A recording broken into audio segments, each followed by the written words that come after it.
I don't know if it's going to be reality, but right now I have to be able to believe that it can be.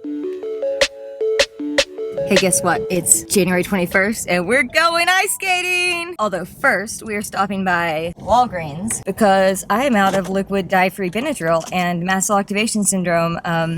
I need to keep that on hand at all times, so Roger's gonna grab that and then we'll get on the road. Benadryl acquired, getting on the road. This vlog is not a vlog that's going to be us at the ice rink. That's not the reason I'm recording, because we just want to be able to be there and be present. But I did want to share something beforehand / on our way there, and part of that is the importance of finding any reason, however small or however big it may seem, to try to cling to keep fighting for the life that you know you want, even if you don't have a clear picture of it. And that's actually kind of the bigger conversation, is not being able to see a clear picture of the life that you want to be able to live in recovery, and how, for me specifically, that has kind of kept me stuck for the past year or so. Really quickly though, before I get into that, as we were leaving the house, I hadn't had my coffee today, and I can't handle like regular coffee, but I drink Four Sigmatic coffee. It has that mushroom extract in it that kind of helps take away the jitteriness. It's like half the amount of caffeine that's in a regular cup of small coffee, so I've been able to tolerate that for about a year and a half or so. But I didn't have time to fix my water, to boil it and do all of that, and I just had the instant coffee packet. So I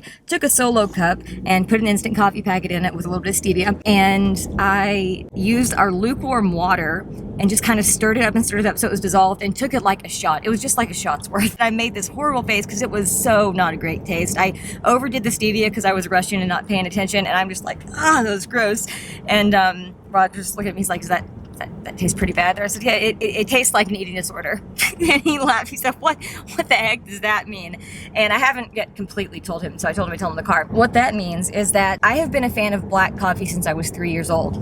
My great aunt literally had me drinking black coffee at 3 years old, so like that's never been a part of disorder for me. However, when my disorder started, I did go through a period where when I would go out to like Bob Evans specifically, which is kind of what the Four Sigmatic coffee tastes like, which slaps, by the way. Bob Evans coffee is superior, like top tier. What? Oh, look, we're going right by it. I didn't even realize. I didn't plan that. There's Bob Evans. Roger just pointed. I wasn't even thinking about it. Anyway, and I used to put like 6 packets of Equal, which makes me cringe right now, but I would put that in 1 cup of coffee, and that's what this concentrated extra stevia cup tasted like today. So when I said it tasted like eating disorder, it's because it was like, it threw me back to that horrible stuff that I subjected myself to drink for a little while with all those packets of Equal in it.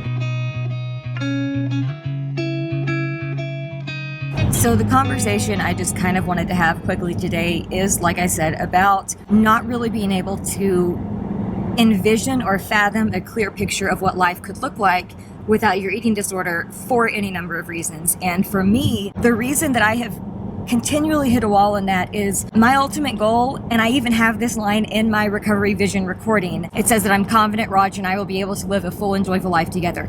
That is my ultimate goal. However, when it comes to like a practical day-to-day, everyday life, envisioning what that life could be like, I have been dealing with pretty debilitating chronic illness for a decade now. Yesterday actually was the exact 10-year anniversary of the day that my headache came and has never left. It has been here every day for now 10 years and a day. And for me, the chronic illness, the chronic pain, and the unpredictable nature of that for the past decade has made me unable, honestly, to remember what life was like before things were completely debilitating or disabling, which then makes it feel very intangible to shoot for this recovered life that I can't even really form a clear picture of, even though, like I said, ultimately that is my goal, is to be able to live and enjoy life with Roger, no matter what that looks like. And Roger and I have had a few conversations this week about it, just talking through a lot of things, and it took me several hours one night. He said, he's putting in quotes, you couldn't see him, he said conversations. It gets a little tense, especially when we're trying to communicate and we think we're understanding each other, but maybe we're not, but each one of us thinks we are, and then we're continually having to explain it. Regardless, we kind of came to an understanding. I think I explained this, you correct me if I'm wrong, but I think I explained it in a way that might make sense, even if it doesn't make it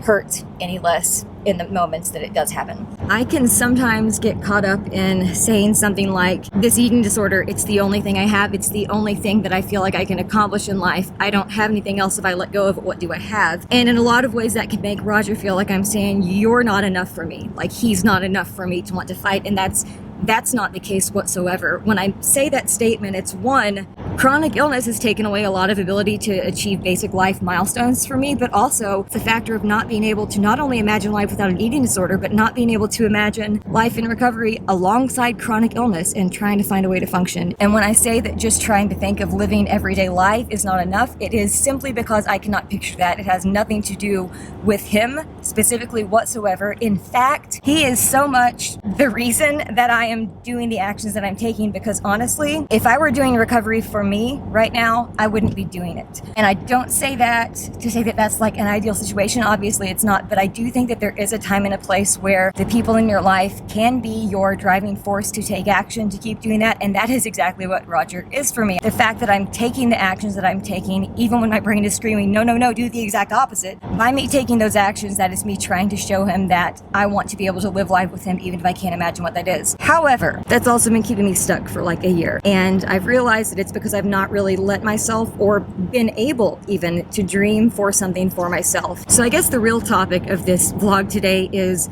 finding a reason to recover that is for you and not just for everyone else, or that is a result of an ultimatum or feels like a threat, or just trying to please everyone else, your team, your family, your friends, whoever is in your life. And it's been something I've not really been able to do the past year or so, because until the past couple of months had really lost my ability to dream for anything in life. And it's only been in the past 2 weeks that I have connected again with what is going to be my driving force and driving reason for all of this. And that is, I'm 34 years old and I'm still not a mother. And that may not be something that happens, but I will be darned if I don't do every single thing that I can do to get myself to a place where we could do something like pursue adoption, which I've always had a heart for. Since I was in like 3rd grade, that has been something very near and dear to my heart. Having biological children, I'm not trying to be delusional here. That's probably not going to be a reality for me, for us, nor would it necessarily be responsible, in my opinion, for me to knowingly curse another human being with even half of my genes. However, having the prospect of potentially being able to pursue the process of adoption and look into that gives me so much fire to fight this freaking disorder. And in using that as my reason to be fighting for recovery for me, I'll be taking the actions to get to that place where we're living a life together and a life that we can enjoy together, even though I can't picture what that would look like right now. But right now, for me, that tangible goal of being able to at least pursue the process, whether or not it ends up working out. I can't give up on this crap. Didn't mean to start crying.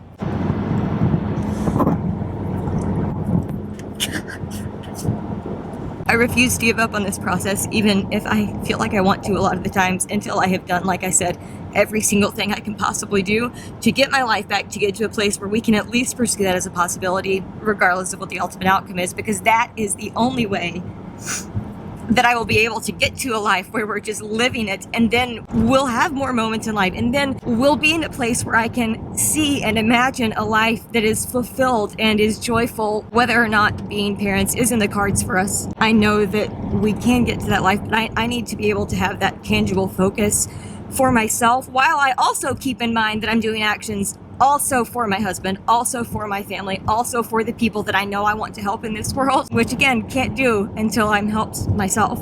So kind of been jumping around, but the main point of what I wanted to say is recovering for the other people in your life has its place and is very valuable. Honestly, it's the reason that I'm still here today, because if I weren't taking these actions for Roger, and that's not to put pressure on him, that's again to tell him that is how important he is to me. That's why I'm taking these actions, even when my brain is screaming at me not to. There gets to a point where you're gonna get stuck in that place if you can't find something specific to hold on to for yourself in this process. And I don't know if it's gonna be a reality, but right now I have to be able to believe that it can be. And honestly, even that sentence, me saying I have to believe that it can be a possibility, is huge freaking progress as far as my brain's ability to see anything that's not just overwhelmingly negative and failure.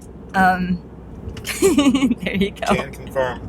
He can confirm that. So I wanted to share that today as we're on our way to the ice rink, because as I said towards the beginning, finding moments where you can experience life to any degree can kind of help you form a picture of what you want life to be like, even if the full picture isn't there yet. So yes, I have the goal of wanting to be a mother. That's my main driving force. We're also on our way to the ice rink, which is my favorite thing in the whole freaking world. And the only way I can get to the ice rink is by continuing in recovery as well, both because I need the physical strength and because I need to be able to have the ability to be mentally present on the ice. And if recovery's not there, well, you know what, I was gonna say that I don't think the ice could even calm my mind.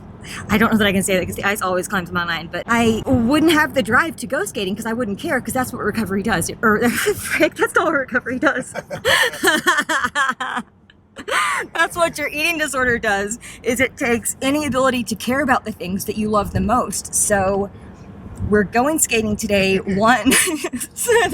voice Freudian slip. That's it. Yeah, totally. ED voice Freudian slip. My coach actually, every so often, she'll say something like that, and then we lose it because she'll say the exact opposite. If it's eating disorder, she'll say recovery. If it's recovery, she'll say eating disorder. Anyway, your eating disorder, even the things that you care about the most, it makes you not care about them. So if I weren't actively trying to pursue recovery, I wouldn't even have the determination to get out in the car and to go to the ice rink and to enjoy this time with my husband, who I am fighting for this life for, even when I can't see the full clear picture yet. Recovery is messy. Recovery is hard. Honestly, it's probably the hardest thing you'll ever do. If you're going through it, know that you have all of my empathy, all of my sympathy, all of my solace, and all of the camaraderie that I can offer you in a virtual capacity here, because it is the hardest thing that you will probably ever have to go through. But finding your reasons, whether that's initially for other people in your life or whether that's eventually something that you're able to hold on to for yourself. And then also intentionally creating moments and memories that are not related to the eating disorder, that help you connect with things that are part of life even when you don't have a full idea of what life could look like. I'm starting to learn that those are the things that are vital, absolutely vital, to actually being able to live and to believe that there is a purpose to go through